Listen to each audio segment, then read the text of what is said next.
છે શું? Have, has અને હેડ. હેઝ શું બોલાય છે? હેઝ એટલે હા ની પાસે અને હેવ એટલે બેયનો મીનિંગ સેમ જ છે. હેઝ એટલે ની પાસે હોવું, હેવ એટલે પણ ની પાસે હોવું. Like I have a pen. થયું?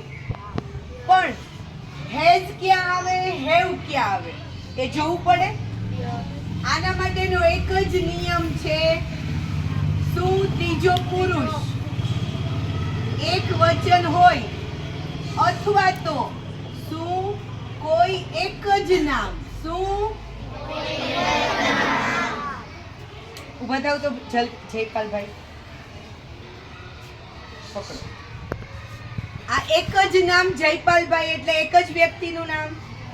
તો જયપાલભાઈ હેઝ અ પેન. જયપાલભાઈ નહીં, હું હી બોલું તો હી હેઝ અ પેન. ખ્યાલ આવ્યો? બેસો.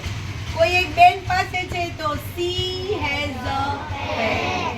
પછી માનો કે કોઈ બિલાડીની પૂંછડીની વાત કરવી છે. કોની? હોય હોય ઓકે. પૂંછડીને શું કહેવાનું?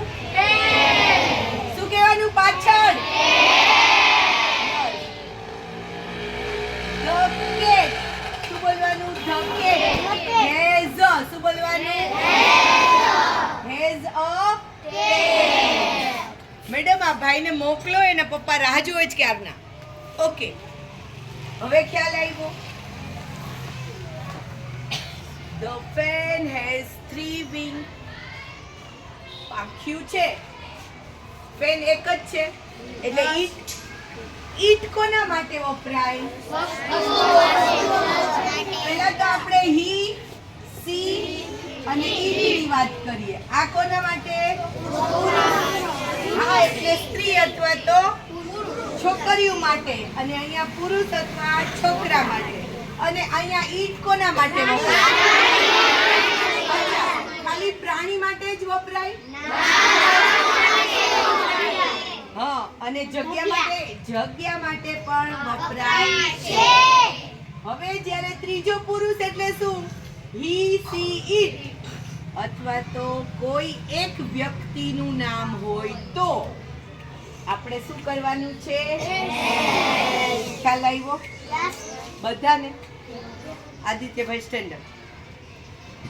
હી નું એક વાક્ય બનાવો તો હી સાથે હેઝ આવશે કે શું આવશે? Stand up please.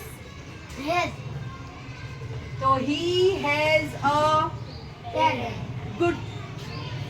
ઓકે, હવે જો આ બે જ છે, એ બેમાંથી હેઝ ક્યાં વપરાય તમને ખબર પડી ગઈ? It has a tail, it has a cap, she has a hanky, he has a bat. એનું ગુજરાતી શું થાય? He has a bat. તેની પાસે બેટ છે. અને she has a book. Yes. has ખબર પડી ગઈ? હવે આવે છે કે બે થી વધુ નામ. ખ્યાલ આવ્યો? માનો કે આમાંથી 3 ભાઈઓ ઊભા થાય અને એમની પાસે બેટ હોય તો શું બોલાય?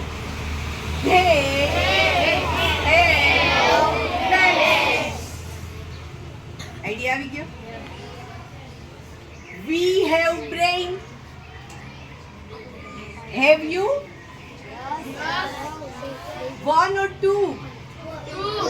I have 2. Yes, we all have 2. હવે ખ્યાલ આવી ગયો? હેવ કોના માટે વપરાય છે? I have a pen. We have books. આપણી પાસે ચોપડીઓ છે. You have a pen. They have bats, mangoes, mangoes હવે તો જાવા ઉપર છે નહીં? તમે બધા ખાવ છો?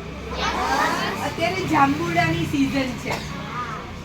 જાંબુડામાં ઠળિયા હોય ને તે કાઢવાની ને એવી મજા નો આવે, અને એવી કંઈક ટેસ્ટ કંઈક અલગ જ હોય. બધા ફ્રૂટમાં જાંબુનો સાવ અલગ હોય ને, પણ ઋતુ પ્રમાણેના ઓલવેઝ જ્યુસ હોય, શેક હોય પીવાનું, ફ્રૂટ ખાવાનું, અને બને ત્યાં સુધી તો એમ નામ જ ધોઈને જ ખાઈ લેવાનું, કોઈ જ્યુસ કે કાંઈ નહીં.